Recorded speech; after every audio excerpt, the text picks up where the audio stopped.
Perkenalkan, kami dari kelompok 6, tugas besar mata kuliah data analitik. Di sini kami akan memaparkan penerapan data mining pada dataset penyakit DBD dengan menggunakan aplikasi Oren dan teknik prediksi, klasifikasi, dan klasterisasi. Dengan beranggotakan, saya sendiri Erika Wigananda, saya Nadia Zahra, saya Mariska Yogi, saya Alfiera Noharabila. Yuk, simak videonya. Halo teman-teman, kali ini kita akan belajar gimana cara mencari data open search untuk analisis, khususnya data tentang demam berdarah atau DBD. Nah, langkah pertama yang kita lakukan adalah mencari datasetnya terlebih dahulu, dan kali ini kita akan ambil dari situs Kaggle. Situs Kaggle ini adalah salah satu platform penyedia dataset terbesar di dunia. Pertama, kita buka Google. Kemudian sekarang kita klik salah satu hasil pencarian yang paling relevan. Misalnya di sini saya pilih dataset penyakit DBD.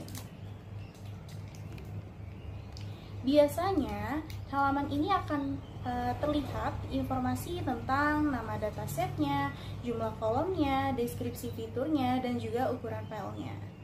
Jika teman-teman sudah menemukan datasetnya, setelah itu tinggal klik download dan filenya akan masuk ke folder komputer kita. Maka dataset siap digunakan. Selanjutnya kita masuk ke tahap processing. Jadi di sini pertama-tama kita klik file, lalu masukkan file yang tadi sudah di-download, lalu ubah reward kesehatannya jadi target. Lalu kita klik apply, lalu kita klik X. Selanjutnya kita sambungkan file tersebut ke data tabel. Selanjutnya kita hubungkan file ke processing. Sini kita klik aja proses. Lalu di proses ini kita buka. Nah, di proses ini itu terdapat beberapa jenis. Di sini ada average, ada replace with random value, dan remove from with missing value. Yang pertama kita pilih average. Setelah itu kita klik X.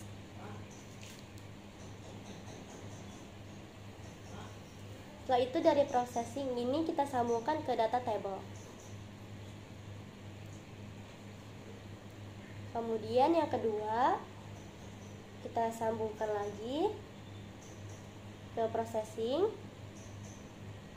Kita klik lagi, lalu ke input missing values kita ubah ke replace with random value. Lalu kita sambungkan lagi ke data table. Lalu yang ketiga kita klik lagi processing. Lalu kita kesambungkan lagi kita ganti dulu ya, jangan sampai lupa input missing values kita ganti ke remove from with missing values. Lalu kita garis tarik lagi ke data table. Supaya tidak tertukar, ini lebih baik kita rename saja, kita ganti nama. Input missing values sama dengan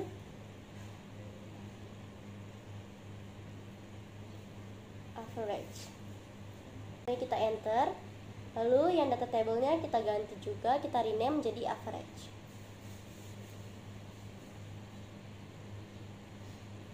Kemudian lakukan hal sama juga ya untuk yang kedua. Ini kita ganti ya menjadi input missing values sama dengan random value. Lalu kita klik enter. Untuk data table ganti juga, kita rename, kita ganti jadi random value. Lalu untuk yang ketiga kita ganti juga, kita rename input missing values sama dengan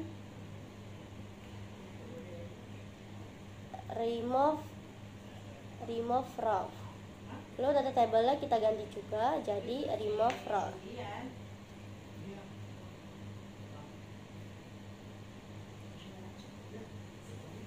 Setelah itu Nah, average ini itu artinya nilai kosong akan diisi dengan rata-rata kolomnya. Lalu untuk yang random value ini tuh bagus untuk eksperimen kalau kita ingin melihat pengaruh randomness atau model. Lalu untuk yang terakhir,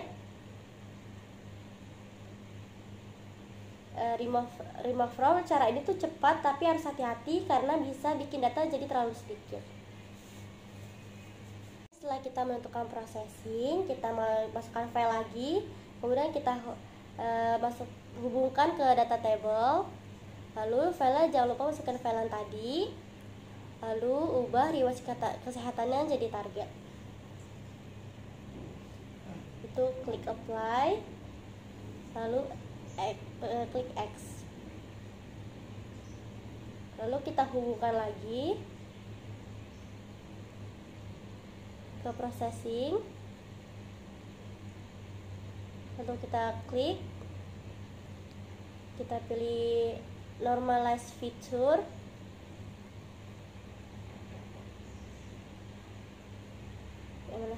lalu yang input missing value nya ini kita X aja atau kita hapus.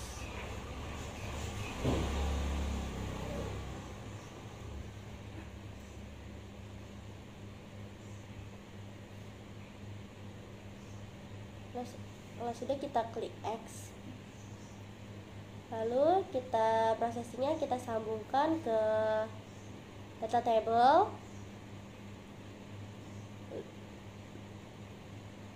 supaya tidak tertukar. Kita rename jadi original data. Yang kedua kita ganti jadi normalize feature. Dan ini adalah data-datanya yang sudah kita normalize. Lalu selanjutnya akan dilanjutkan oleh rekan saya. Oke, di sini selanjutnya saya akan menggunakan teknik metode prediksi. Nah, kenapa sih kita harus menggunakan teknik ini? Supaya kita tuh bisa mengklasifikasikan atau memprediksi hasil dari data baru serta mengevaluasi performa model di data ini. Kali ini kita tuh akan menggunakan data penyakit DBD ya. Yang pertama nih, kita masukkan dulu filenya. Kita klik filenya, lalu di sini kita ganti yang riwayat kesehatannya menjadi target. Nah, ini filenya data DBD. Setelah itu kita apply. Setelah di apply kita X. Oke. Selanjutnya, setelah masukkan file dan ganti menjadi data targetnya, kita masukkan table data table, lalu ditarik filenya ke data table. Nah, di sini tuh dari data table itu seperti ini ya terlihatnya. Nah, setelah itu baru kita masukkan ketiga metode. Kali ini kita tuh menggunakan metode tree. Yang kedua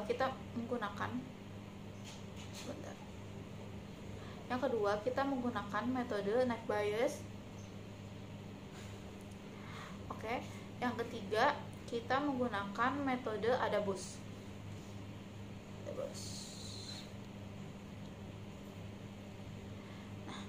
Setelah kita menarik semuanya dari file ketiga metode ini, selanjutnya kita akan menarik dari file itu ke test and score. Nah, jangan lupa disambungkan juga nih dari tiga metode ini ke test and score. Dicocokkan aja untuk tata letaknya.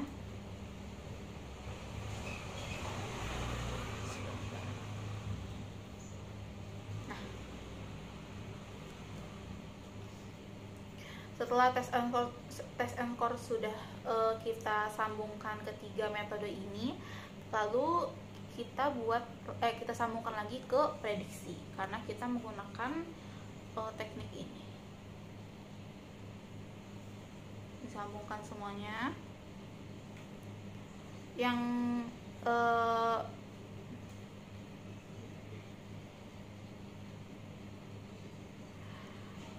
setelah itu bisa kita buka. Ya, di sini masih kosong.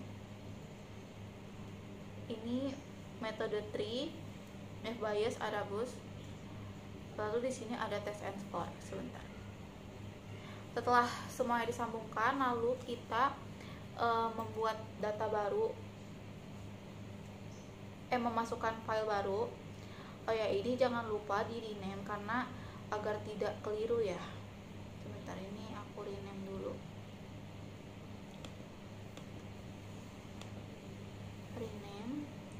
Jadi diganti dengan prediksi DBD training.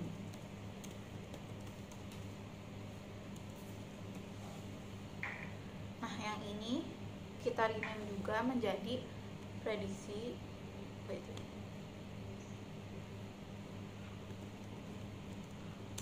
DBD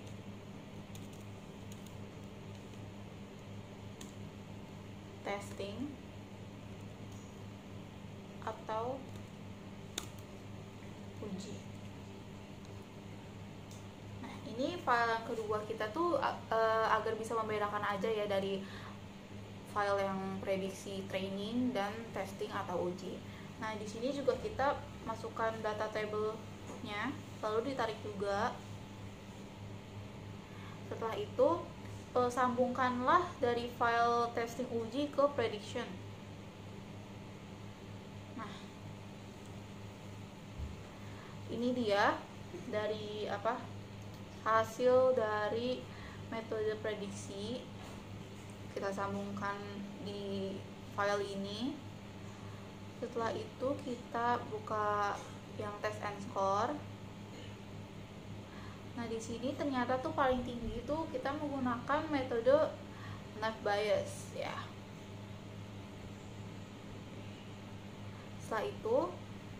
Setelah semuanya telah tersambungkan nih di antara prediksi DBD training dan prediksi DBD testing atau uji, kita lanjut ke sambungkan aja ini ke confusion matrix.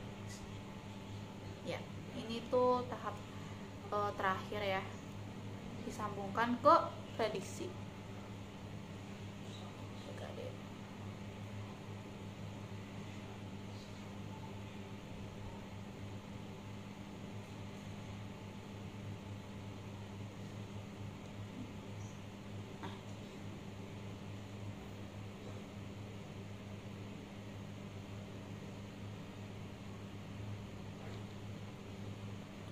Oke, sudah selesai. Jadi kesimpulannya juga ini menggunakan data table yang paling tinggi itu menggunakan NavBayes dengan skornya segini.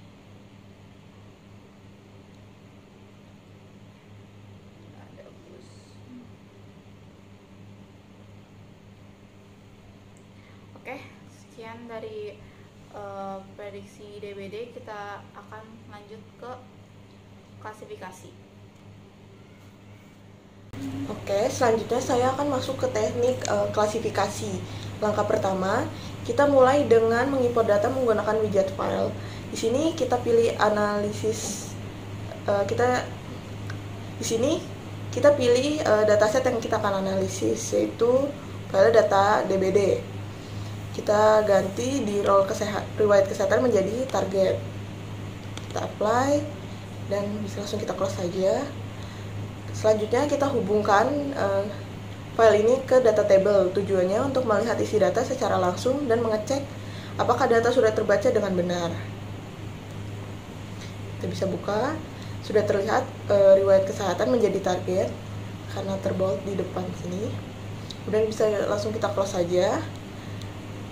Kemudian kita gunakan widget NavBayes, salah satu klasifikasi yang bekerja berdasarkan probabilitas.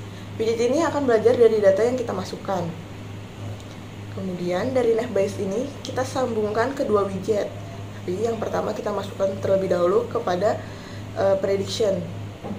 Kita kita bisa buka langsung predictionnya. Untuk di sini datanya kosong karena kita belum menyambungkan filenya. Kita bisa close saja, kemudian kita sambungkan filenya ke prediction. Kemudian kita buka dan sudah ada data-datanya. Terlihat angka-angkanya di sini. Kemudian bisa kita close saja. Kita sambungkan F-Bayes ini ke test and score. Test and score ini digunakan untuk mengukur performa model klasifikasi kita seperti akurasi dan precisionnya.